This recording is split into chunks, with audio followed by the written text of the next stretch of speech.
A hushed silence filled the packed courtroom as spectators leaned forward, barely breathing. At the center of it all stood Maya Brooks, a poised black woman in a flawlessly tailored navy blue suit, staring down Officer Garrett Simmons, the man who had accused her of a crime she did not commit. Garrett's confident smirk wavered as Maya's words cut through the air, unraveling the inconsistencies in his testimony. For weeks, Maya had endured humiliation and public scrutiny, but as she stepped forward, she revealed her hidden truth, a high-ranking agent within an elite federal intelligence agency. The courtroom erupted in whispers. The tide had turned. Maya Brooks never imagined her life would change so drastically on that warm summer night in downtown Chicago.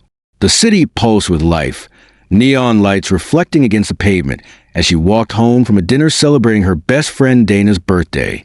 The evening had been filled with laughter, good food, and an expensive cocktail or two.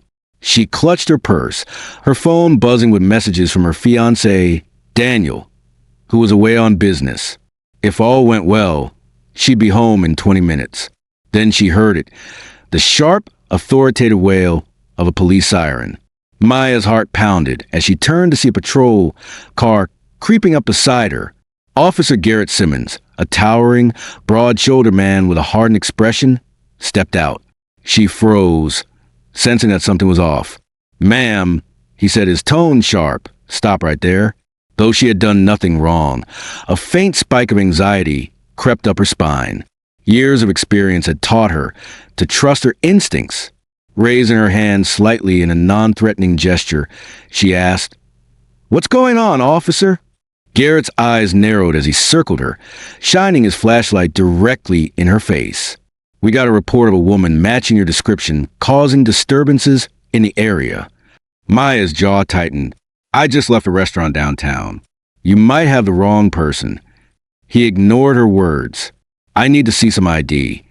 Keeping her movement slow, Maya reached into her purse, her training reminding her to avoid sudden gestures. She handed over her driver's license, watching as Garrett's smirk deepened. After a brief check on his phone, he returned with a different energy. "Ma'am," he drawled, "I need you to answer some questions about a reported break-in nearby." Maya's pulse spiked. A break-in? She had been with friends all night, and she had the receipts to prove it. "Officer, I have an alibi. You can check with my friends or the restaurant." Garrett's expression remained unreadable. "People lie," he muttered, "hand over your purse." A slow burn of anger built in Maya's chest, but she complied. He rummaged through it with unnecessary thoroughness. Phone, keys, lipstick, wallet, but found nothing. His smirk faltered, but instead of letting her go, his grip tightened. "Looks clean," he admitted. "But I still need you to come down to the station." Maya's mind raced. She knew the dangers of being alone in an interrogation room without representation. She took a steady breath and asked the crucial question, "Am I under arrest?" Garrett hesitated before replying, "You're being detained for questioning." Her blood ran cold. She had done nothing wrong, yet here she was, being forced into the back of a squad car. The moment the metal cuffs locked around her wrists, fear coursed through her veins. Maya had spent her career serving and protecting her country, and now she was the one being treated like a criminal. The musty scent of the patrol car filled her nostrils as the vehicle pulled away from the curb. Staring out the window at the dimly lit Chicago skyline, Maya knew she was at a crossroads. She could fight this injustice through the proper channels, or she could reveal the one thing that might make it all disappear: her true identity. But exposing the truth would come with consequences. And Maya Brooks was not one to make a move lightly. Maya sat in the dimly lit interrogation room, her hands resting on the cold metal table. The overhead fluorescent light buzzed faintly, casting harsh shadows across the sterile walls. She knew the game well: psychological pressure, isolation, and intimidation. But she was not just another suspect. She was trained for moments like this. The door creaked open, and Detective Samuel Price stepped in. Older, grizzled, and carrying a cup of coffee, he eyed her with mild curiosity. "Miss Brooks," he said, setting the file down, "I understand you had an encounter with Officer Simmons tonight." Maya remained composed.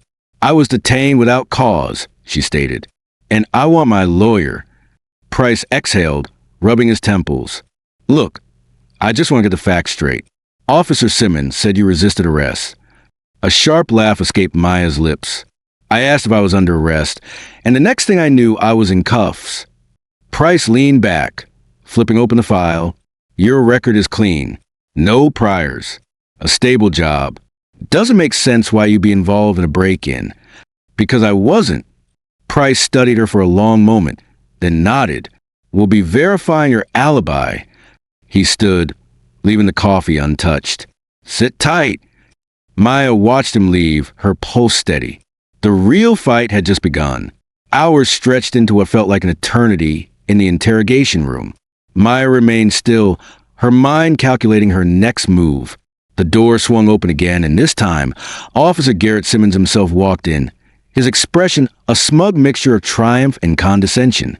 Miss Brooks, he drawled, pulling out a chair and sitting across from her. I hope you understand that we're just doing our job.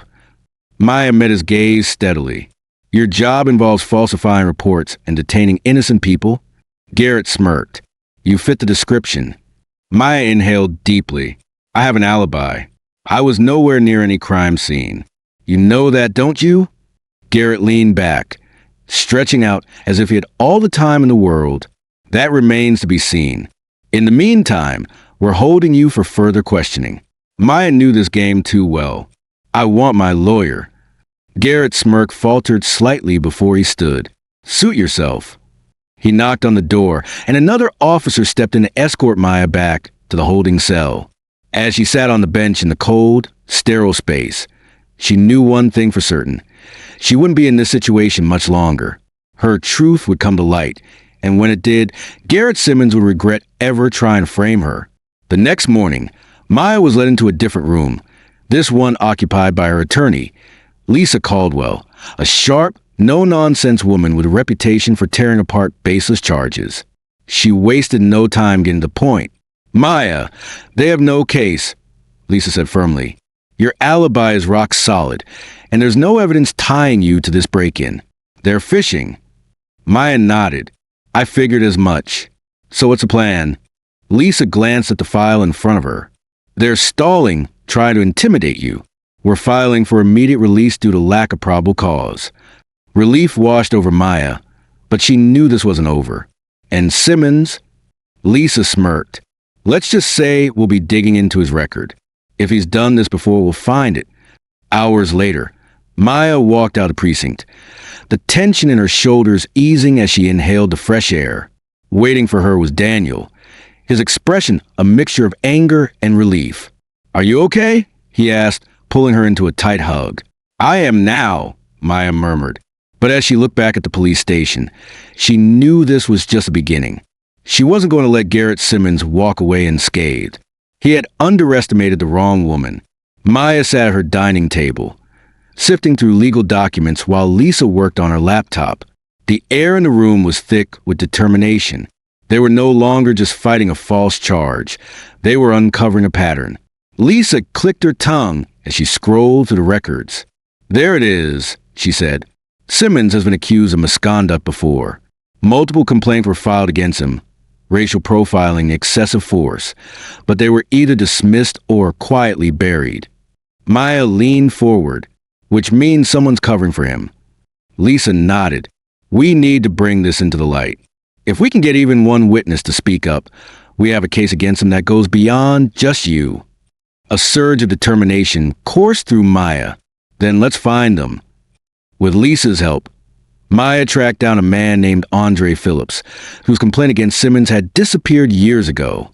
They met at a small cafe, where Andre hesitated before speaking. I filed a report, he admitted, stirring his coffee.